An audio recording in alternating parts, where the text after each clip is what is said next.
Sobrang miss mo na ba ang partner mo? At talaga bang hindi na siya nagpaparamdam sa iyo? At halos mababaliw ka na sa sobrang pagka-miss mo sa kanya, pero ikaw ay deadman na niya at nararamdaman mo na wala ka ng halaga sa kanya.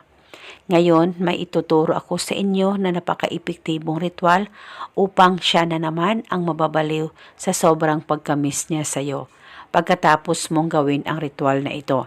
Basta dapat walang pagdududa o pagdadalawang isip sa mga ganitong pamamaraan at dapat palagi kang positibo na gawin ito. Basta gawin itong ritual sa kahit na anong araw o oras na gusto mo. Gawin sa mabuti at hilingin ng buong puso. Ang gagawin mo lamang ay kumuha ka ng garapon o bote at pagkatapos lagyan mo ito ng kaunting suka at kaunting tubig at kumuha ka rin ng papel at panulat kahit anong kulay ay pwedeng gamitin at pagkatapos ay isulat mo ito sa papel. Pangalan at apelido niya, ako ay mamimiss mo ng husto ngayon mismo. Isulat mo lamang ito ng 3 beses.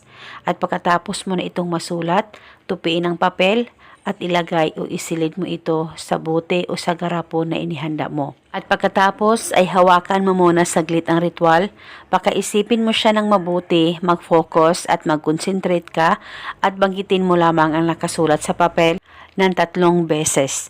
At pagkatapos ay pwede mo nang takpan itong ritual at itago sa safe na walang makakakita at makakaalam.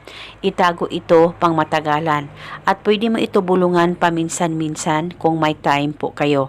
At paniguradong siya na naman ang mababaliw sa sobrang pagkamis niya sa iyo. At isa itong paraan para maging okay at maayos ang relasyon ninyong dalawa ng partner mo, malayo o malapit man kayo sa isa't isa. Basta tiwala lang. At huwag mawalan ng pag-asa at magiging okay din ang lahat sa inyo. At eto muna sa ngayon, maraming salamat po sa panonood. May God bless.